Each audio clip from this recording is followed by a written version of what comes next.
Hey guys, and welcome to the first in my Dead by Daylight weapons series. I am so excited to be getting into this, and we're starting with none other than the Huntress broadaxe. The Huntress is my absolute favorite. I hear her lullaby and I get super excited. Should I? Probably not, but that's shh. And I'm gonna show you every single step how to put this baby together. And you know, it's also a super great tutorial for melee weapons in general. You can totally use this as a base for all sorts of awesome props and weapons and awesomeness. So let's get into it. Okay, so there's no better way to start a project than with a pattern. I made a quick blueprint using Illustrator, which I could then print to scale as my reference. You can find the link for this pattern in the description below. For the handle, I used some 3/4 inch PVC pipe as the base. Then with a heat gun, I curved and flattened the pipe to match my patterns. To add more bulk to the top and bottom, I glued on some EVA foam scraps and then carved them down with a box cutter. Then I used my oscillating belt sander to smooth it down some more. Once I was happy with the shape, I took a pattern of the handle using masking tape. I cut this piece out of 2mm EVA foam, and then I glued this down in sections to keep it from pinching or wrinkling. I wasn't totally happy with some of the lumpiness, so I repeated this process with another layer of 2mm foam. Now for the blade. For this particular weapon, the blade is very thin, so I used 2 pieces of 6mm high-density EVA foam. But I was still a little worried about the stability, so I decided to add a piece of styrene plastic to the center. I cut this piece a little bit smaller than the actual blade to avoid sanding into it when I bevel the blade later. In order to hide the plastic inside, I drummed out a slot for the plastic to sit in. This was done using just a 60 grit sanding drum. The angle was a little weird, but it did the job just fine. And this allowed me to sandwich the plastic in the middle without anybody knowing. At this point, I've only rough cut the edges of the blade so that I can make one nice clean cut when the entire piece is assembled. But so far, it's nice and strong. To add some more shape, I added a small piece to thicken the back of the blade where it meets the handle. All I did was cut the piece to size and then bevel the edges using the Dremel. Then I added a layer of 2mm foam just to smooth out the previous piece and also add a little more dimension. I repeated this on the other side and then trimmed the whole blade using a bandsaw. Now it's time to bevel the blade. I marked the edge with some masking tape to ensure a nice clean line. Then I went back to the belt sander. And all this took was some steady pressure and a lot of patience. Once the blade was beveled, it was time for some battle damage. For the scratches, I used several different size sanding drums, and the best way to do this is to just commit to it, and try and do the scratch in one swipe for a more natural look. Now it's time to look into the blade attachment. First, I needed to create the metal piece that wraps around the handle. There were a lot of different ways I could have created this piece, but I decided to make kind of a wraparound sandwich thing. I cut a piece that wraps around the handle with some excess, and then I added additional thickness with some scrap pieces in the middle. I also scored the interior so the outer piece bends where I want it to, and it makes this nice pronounced corner. Before I could secure this piece, the handle needed some texture. For the wood grain, I used my wood burning tool to burn in some nice long lines.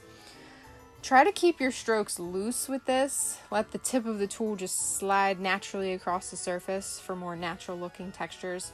It also helps to vary the depth of your lines.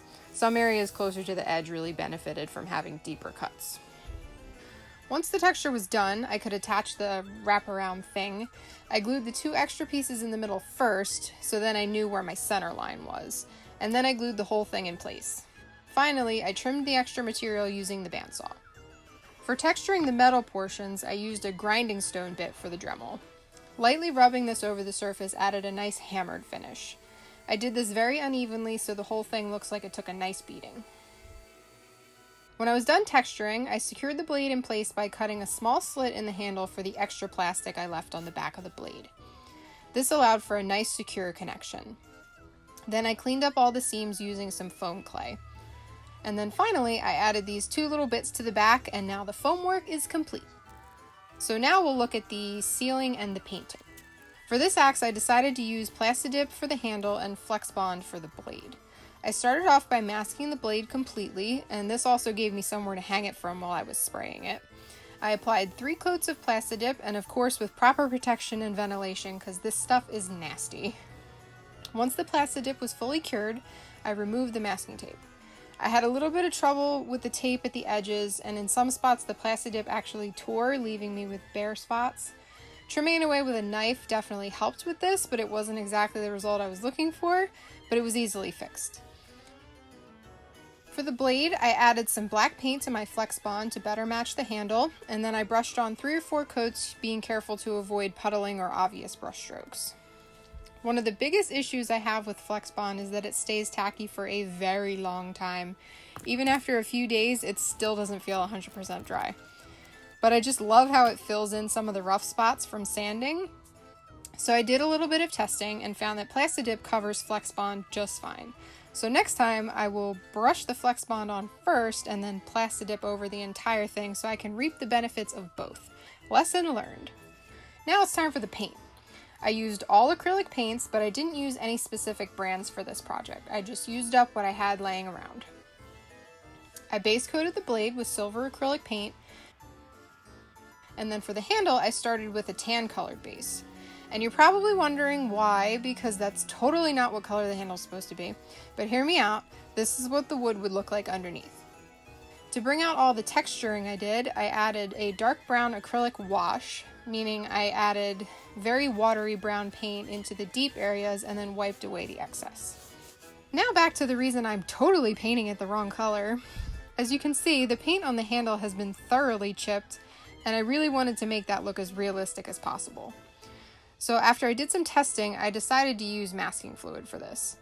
And this stuff applied pretty much like watery Elmer's glue, and I strategically placed it to mimic the paint chips in my reference image. Within an hour, the spots dried totally clear, and then I could add the main color over top. I added several coats of this color, and it made the masked areas pretty much impossible to see.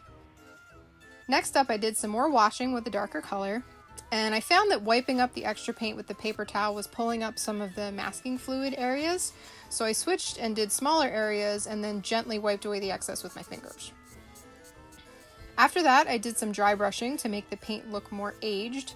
This technique is one of my favorites, and it's super simple. Put a little paint on the brush, wipe almost all of it off on a paper towel, and then gently brush it over the surface so it only hits the high points. This technique really helps to break up the solid color.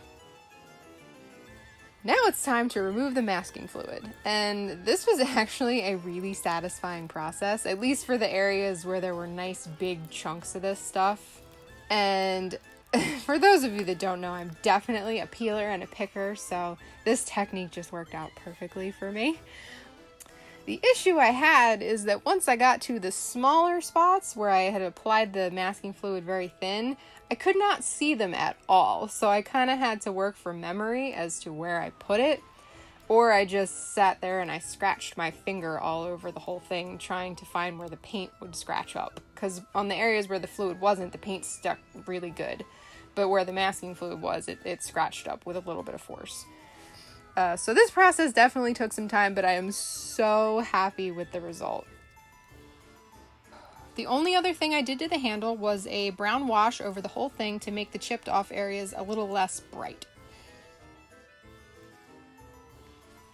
Going back to the blade, I did the same washing and dry brushing techniques with some darker silver, and then I also dry brushed some yellow rust spots.